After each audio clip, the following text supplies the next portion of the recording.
Una cita con la historia. En las noches de El Espectador.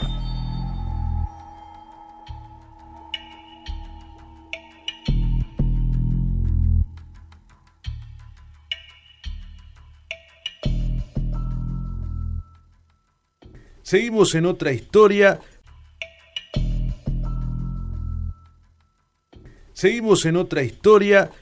Avanzando en aguas distintas a las habituales, porque hoy vamos a inaugurar una nueva sección. Se trata de policiales. Señores, vamos a tener Crónica Roja aquí en otra historia. En esta ocasión, y para inaugurar nuestro espacio, hemos invitado a quien ya es un amigo de esta casa, por segunda vez se presenta, Daniel Pelúas, que es autor del libro Rojo el 900, un trabajo que hizo junto a Guillermo Silva.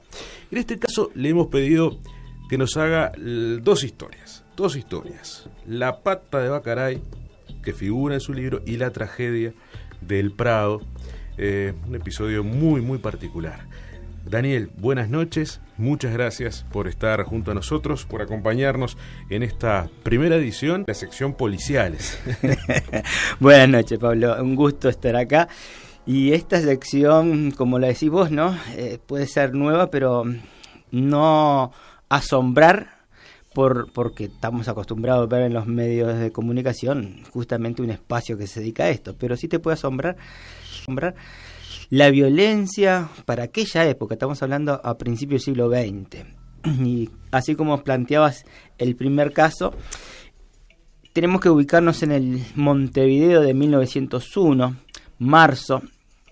primer día de marzo, y cosas que para nosotros hoy son, pero que cuando a veces damos clases de historia y tratamos de ubicar el panorama, no nos damos cuenta. La ciudad, por supuesto, va creciendo, pero también hay que hacer algo con los residuos de la ciudad. Tema que sí, hasta el día de hoy lo tenemos complicado. Me suena familiar. Te suena familiar. Bueno, para aquella época, los residuos de la ciudad de Montevideo, que no debería ir mucho más allá de poco más de Garibaldi, vamos a decir, de ahí Boulevard Artigas, esos residuos iban a parar a la zona del buceo. O conectémonos con el hoy. Probablemente esa zona del buceo sea donde haya estado está la cancha de Huracán Buceo. Uno de los problemas que tiene esa cancha es que se hunde. Sí. Probablemente sea esa la zona, porque el relleno eran las basuras del Uruguay, de Montevideo de 1901. Ahí habían hurgadores, clasificadores, mejor dicho, que había unos centésimos por clasificar en tacho la basura. Uno de esos hurgadores también tenían un tarro de agua caliente, porque si aparecía alguna parte de carne, algo comestible, darle una enjuagada y ser parte de un festín. Tremendo. Bueno, entre esas clasificaciones aparece en las manos de un clasificador algo que le pareció que era una pata de Bacaray. La empezó a limpiar. Bacaray, entendamos que es un ternero nonato. Y la enjuaga y la observa y le encuentra que no tiene pinta de ser una pata Bacaray. Llama a sus compañeros y empiezan a hurgar, y resulta que le encuentran más partes y que es parte de un cuerpo humano. 1901. Inmediatamente se da parte a la seccional 14, se apersonan el comisario y su comisario, y en esa montaña de basura donde se encontró esa parte empezaron a buscar y encontraron algo más. El comisario viene a Montevideo ciudad, mirá como el concepto, Montevideo ciudad, vengo claro. A Montevideo ciudad a hablar con el inspector. Y en uno de estos inspectores que vamos a tener que ir recordando, porque van a aparecer en muchos de estos casos, es el inspector Russo, con muchas habilidades. Están en la escena del crimen, vamos a decir, porque fue lo que se encontró ahí.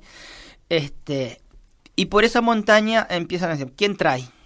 ¿Cuál es el carro que trae esto? Bueno, es el carro fulano. Interrogan a fulano y fulano dice, sí, yo cuando limpié el carro encontré algunas veces.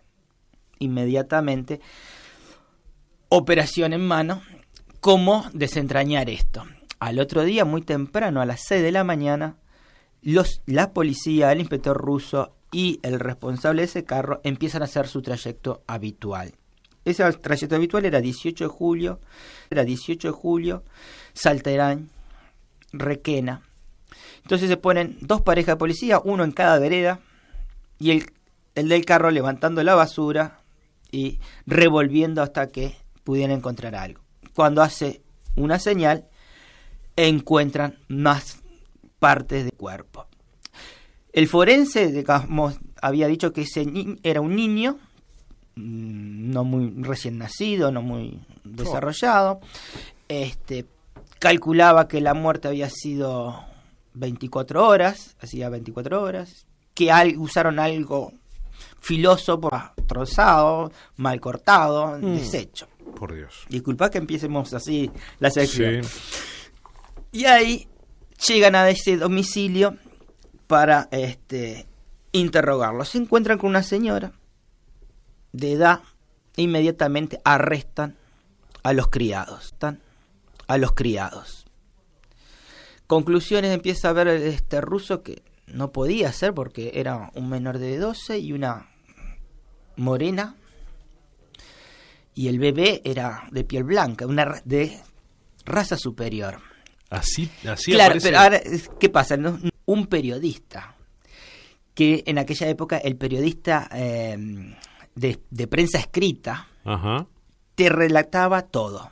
Todos los detalles. Todos los detalles. ¿Te acordarás cuando no existía la radio para los partidos de fútbol, no? Minuto a minuto. Bueno, sí, claro. el periodista de Crónica Roja del Diario del Día, te hacía un detalle de la situación y cómo se iba dando la situación. Por lo tanto, la negrita quedó descartada. Pero, perdón, volvamos a... Me quedé pensando. ¿Raza superior en la crónica? ¿Decía Sí, raza superior raza en la crónica? superior. Insólito. ¿Superior Raza en la crónica? superior. Insólito. Y es otro Uruguay. Sí, claro. ¿No? Y así nosotros lo manejamos textualmente, no lo estamos diciendo nosotros. Toda una carnicería se había hecho ahí. Por lo tanto, la negrita había quedado fuera de eso.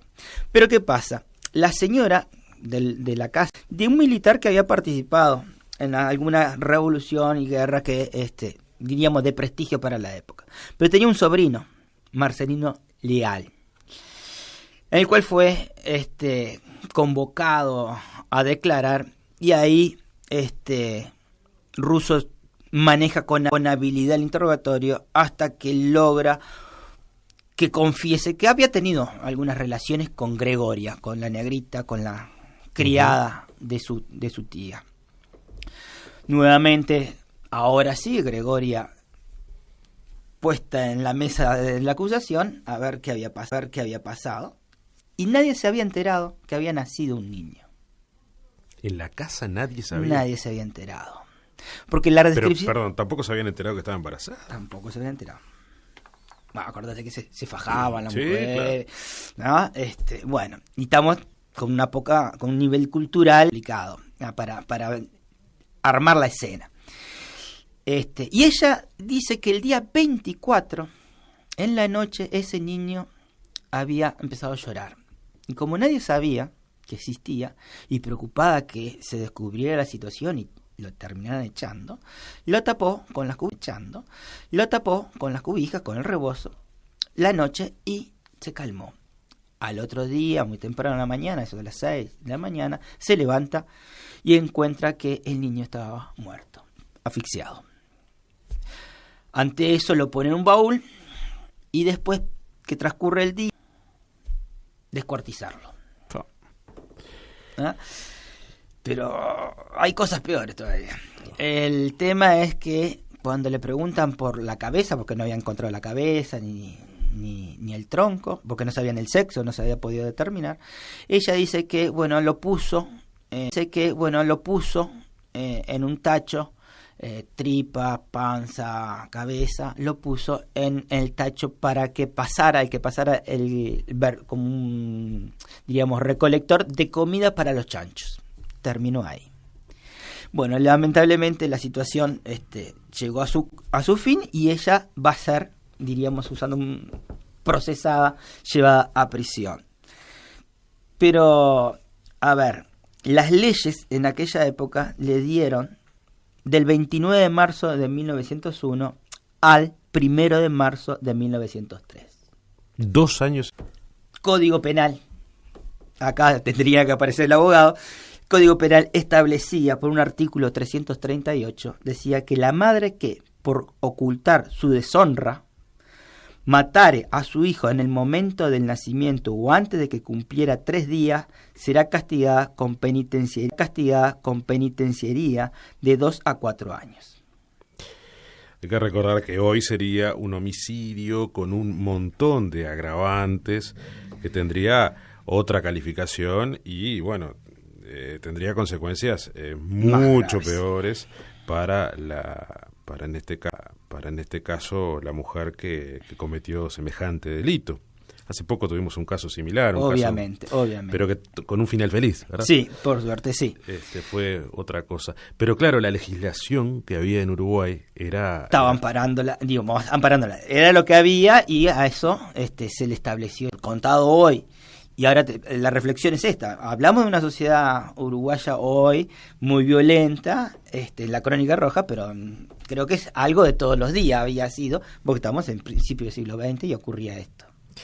Con Oscar Romero en controles, vamos a ir a una pequeña pausa y enseguida seguimos con Daniel Pelúa.